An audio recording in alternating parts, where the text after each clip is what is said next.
Hello, my name is Michael with the Clearview Library District, and I'm here today with a Clearview Tech Tip. And we will be looking at our database, Newspapers.com. So I'm going to go ahead and share my screen here, and we will get started. Okay, so as always, we'll start at our website, clearviewlibrary.org. And it's in our databases. So you want to hover your mouse over Explorer, and then go down and choose Databases. Tons of great stuff here. I hope you take a look through our other tech tip videos and explore. But today we're going to scroll down to newspapers.com.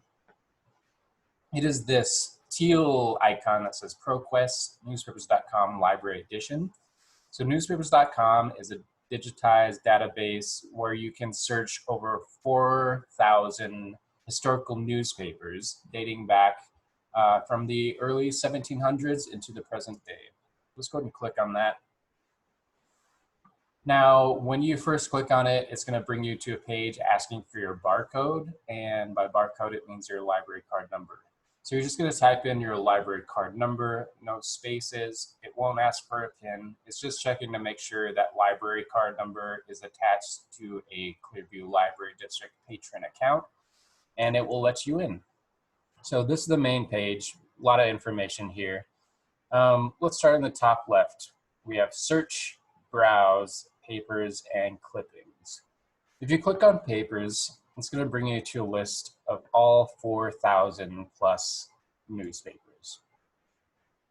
So you can see, starting with a wreath of Cherokee rosebuds out of Park Hill, Oklahoma.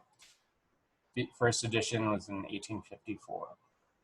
So a ton of information here. You can narrow it down by newspaper title by searching over here. You can narrow it down by date by manually dragging this bar. You could type in the date range. You could type in or select a state you're searching for, or you can click on world and type in or select a country if you're looking for a newspaper out of another country. So that's one way to browse to sort of get the broad view of everything that newspaper.com offers.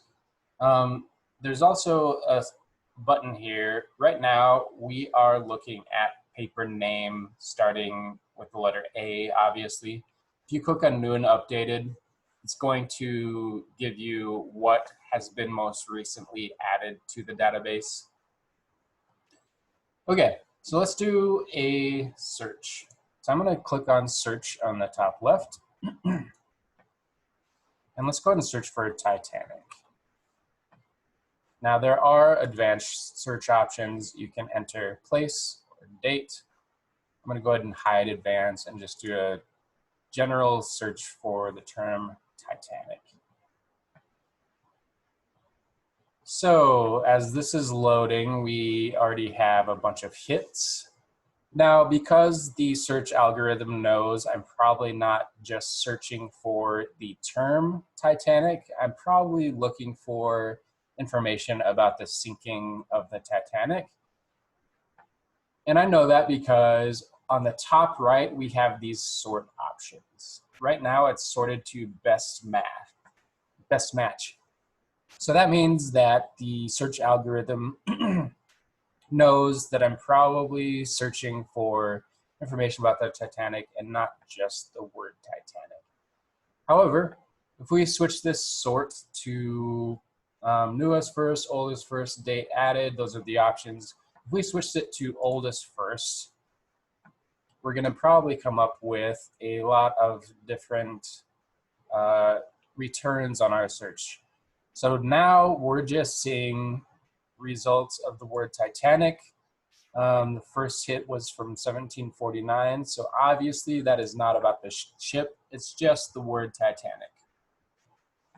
So this sort is very important, and it comes in handy depending on what your search term is. So I'm going to go back to best match.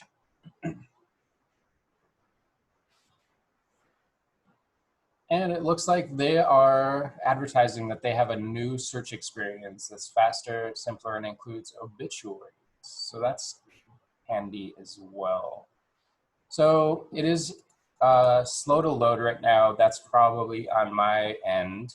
So let's go ahead and choose, let's choose one.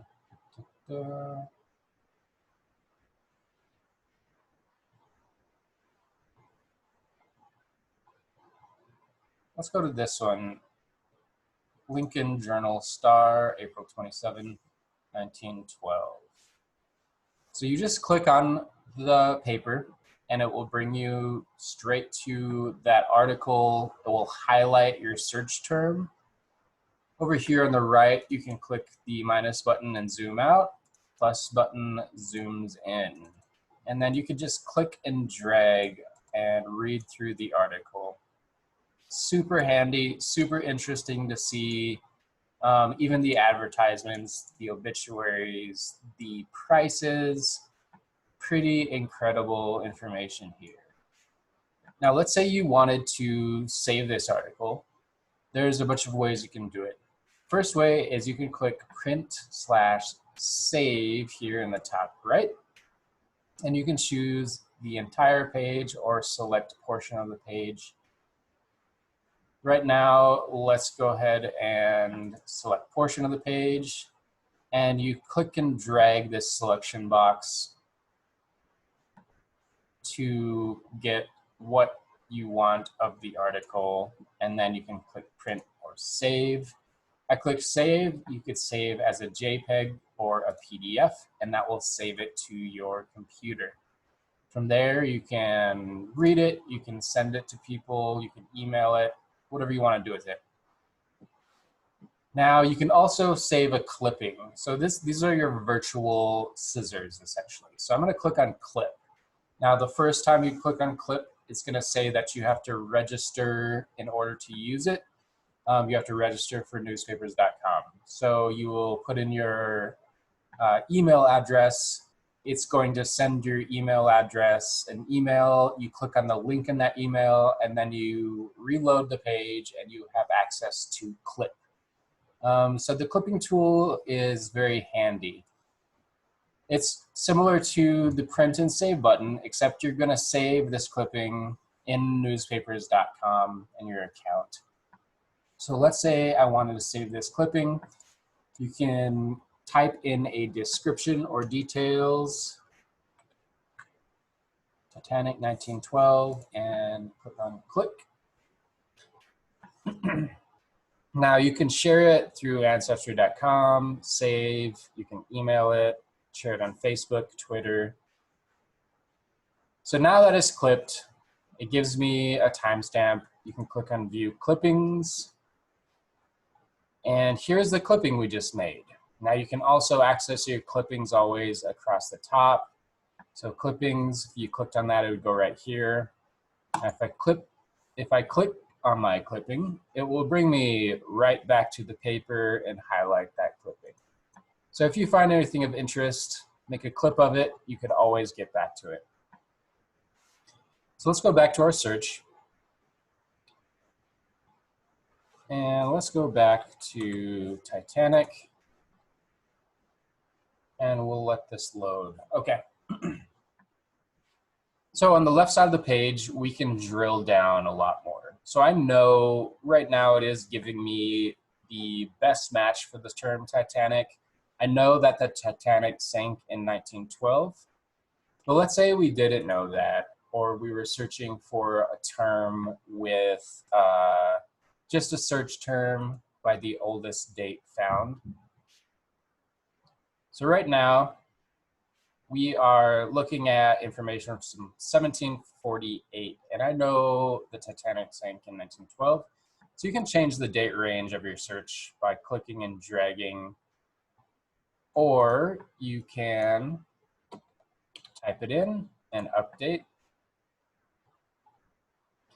And a very handy feature, like I mentioned earlier, is also if you want to look for information on a search term from a particular state, you just click on the state or search for the state.